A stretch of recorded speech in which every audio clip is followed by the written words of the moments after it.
So there's been a lot of talk around the new Pope. There's a new Pope in town, Pope Leo the 14th, whose actual name was, well, until now, was Cardinal Robert Francis Provost, who is American-born. And historically, for those who aren't so familiar, it's important to understand that as a Jewish community, and I don't say this in any way to be offensive or provocative, but it's just as a statement of fact, the Catholic Church historically has caused a lot of problems and been involved with or party to, or in sometimes instigators of, anti-Semitism, persecution of the Jewish people. It's not a pleasant history, I'm afraid to say. That's not to say that, of course, there will be Catholics who are deeply pro-Jewish, and certainly today things are better than ever. But even still, even with the previous Pope, he was saying things that when it comes to his relationship with the one and only Jewish state, which for anyone that reads the central textual anchor of Judaism and Christianity, the Bible, makes it clear of God's covenant between the Jewish people, himself, God, and his eternal inheritance given to them, being the land of Israel. So it's bizarre to me when you can never get hostility, but the previous Pope kind of seemed to delegitimize Israel's actions of self-defense. Of course, war can be bloody and painful and difficult, but it can often be necessary and just, and the Bible itself teaches us that. So what is to be with Pope Leo? Now, many people will say, well, who cares ultimately? What power does the Pope have? Well, the Pope has a lot of soft power, so they might not be able to make strong political decisions, but they have such a strong political voice and religious voice around the world that what they say does have an impact. And I want to read to you a segment from an article written in the Times of Israel by Bepi Pezzulli, who is a governance council and foreign policy advisor, who actually argues that this new pope may well be one that embraces Israel, which would be an interesting development. Now, before I read this article to you, it's also worth noting that within days of him becoming pope, he did say that he wants to see an end to war and conflict with India and Pakistan, Ukraine, Russia, and once called for a ceasefire in Gaza immediately, which upset a lot of pro-Israel supporters and the Israeli government as well, because talking about a ceasefire being in some way virtuous, no, ending Hamas is virtuous, and that's what it's calling it is saying you want a ceasefire falls into the trap of somehow saying that what Israel's doing is not justified, is not moral, is not necessary. And what Israel's doing is ensuring her security. So not such a fan at all of the lines being morally blurred there, but maybe you could forgive that as a kind of catch-all, I just want to see peace now kind of thing. But I wouldn't be so generous as to say that, because I think you need to stand by Israel's right to defend itself. However, I want to read you this article to give you a bit more of a deeper background into him, because there are some positive signs as well that are worth noting. Let me read to you what he said. The surprise election of Cardinal Robert Francis Provost as Pope, taking the name Leo XIV, has triggered a rare moment of clarity in Vatican politics.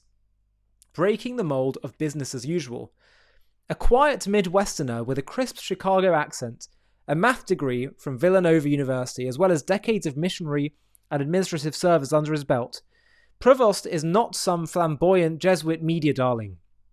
He is, instead, a meticulous operator whose loyalty to the clerical order and instinct for institutional repair hint at a conservative pragmatism wrapped in pastoral softness. It's the kind of development that both CNN and Columbia University will misread, one by dismissing him as low profile, the other by projecting onto him another liberal internationalist. He is neither, and that is precisely the point. Provost's background has the element of a Jesuit travelogue, without the vanity. Born in Chicago in 1955, he entered the Order of St. Augustine, studied theology in Rome, and spent most of his 80s and 90s the 80s and 90s in Peru. He worked as a missionary, then a bishop, during one of Latin America's most turbulent phases, rebuilding parishes, rooting out clerical rot, and fending off the ideological detritus of liberation theology. He returned to Rome with a reputation for competence rather than charisma. Under Pope Francis, however, Prevost quickly rose. As prefect of the dicastery for bishops, I think that's how it's pronounced, he helped shape the episcopacy of the global south with the care of a man who doesn't trust ideological blueprints. He was part of the Vatican's operational core, not its publicity wing. That's exactly why his election surprised the chattering class. They weren't paying attention. Prevost is not a revolutionary. He belongs to that rare breed of prelates who take orthodoxy as a starting point, not a problem to be managed. His theological writings suggest a thinker comfortable with Thomas Aquinas, but emotionally attuned to Augustine, pessimistic about human nature, deeply sacramental, and cautious about the promises of modernity. He's not interested in revising moral theology to flatter the age. The political instincts of Leo XIV defy the taxonomy beloved by pundits. He is not a banner-waving conservative, but neither is he a proxy for the Soros-funded clerical avant-garde. His experience in Latin America made him wary of both economic oligarchy and class warfare slogans. He's spoken of inequality as a moral concern, not a campaign slogan. He supported Francis' environmentalism only insofar as it remained moral, not technocratic. Prevost sees the modern state as both necessary and dangerous, a position closer to Hobbes than Rousseau. He believes in order, he respects subsidiarity. He doubts that bureaucracies can save us. In today's Rome, this qualifies as heresy. He's never commented on President Donald Trump directly, and he likely never will, but his Vatican record is revealing. When some US bishops tried to aggressively discipline pro-Trump clergy or push blanket condemnations of, quote, Christian nationalism, Prevost counseled caution, not because he supports the president, but because he understands what Trumpism represents, a political insurgency born of cultural dislocation.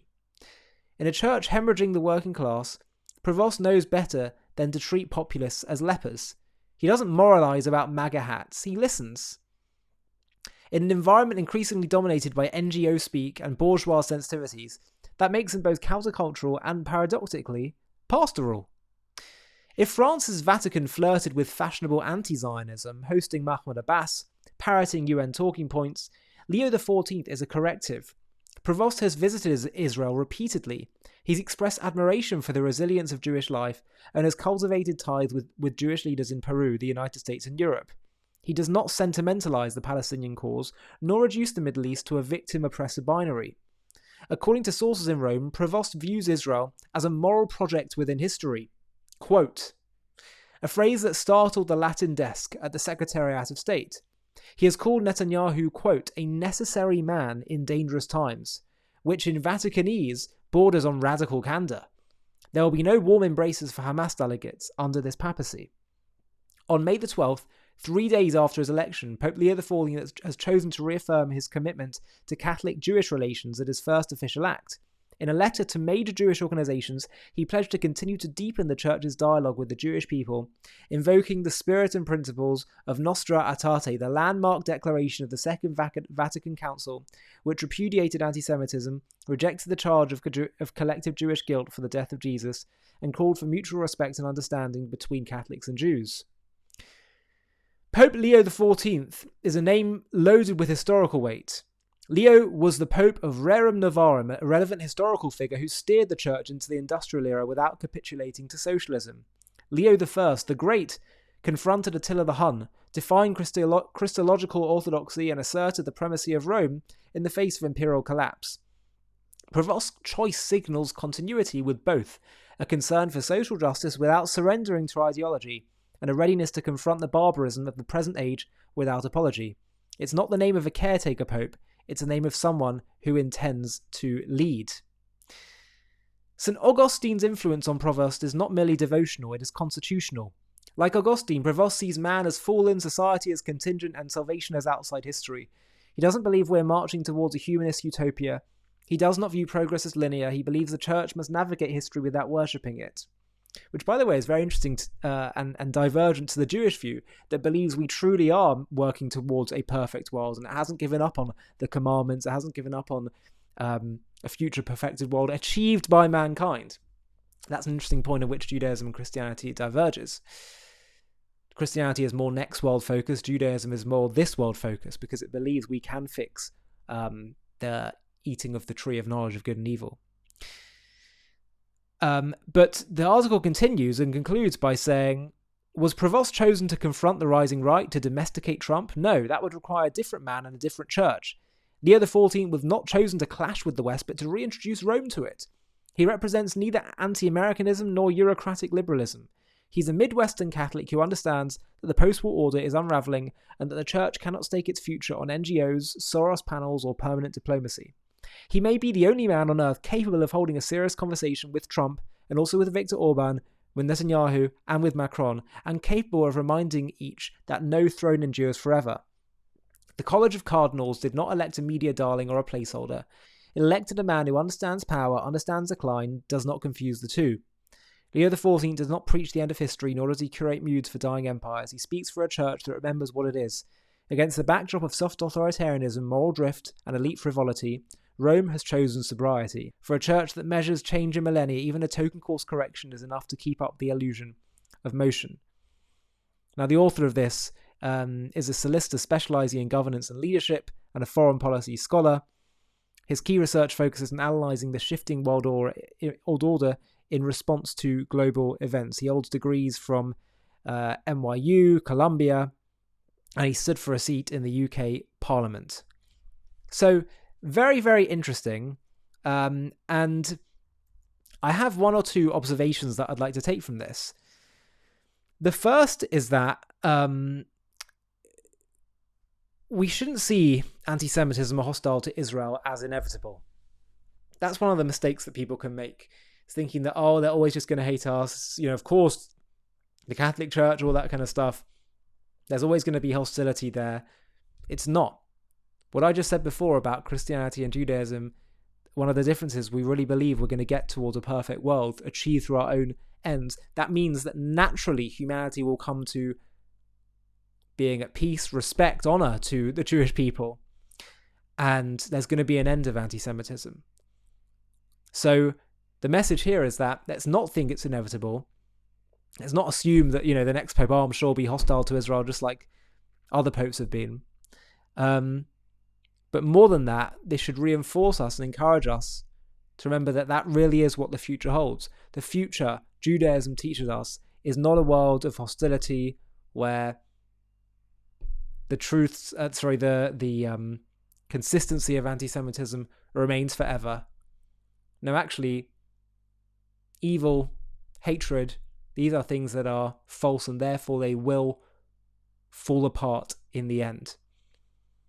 And so we are already starting to see this happen. In some ways, the hatred of the past, of today rather, is nothing like the hatreds and level of mass hatred towards Jews. A lot of, I'd say, the hostility to Jews is more based on shallow ignorance that can be changed. And also we have a lot of friends, particularly in the Christian community, which didn't exist previously. So this really, regardless of what happens in the future, and I don't know what this Pope will choose to do or not do, but the key message I want people to take away from this is to understand that there's nothing inevitable about anti-Semitism. The only thing inevitable about it is that it will, sooner or later, expire.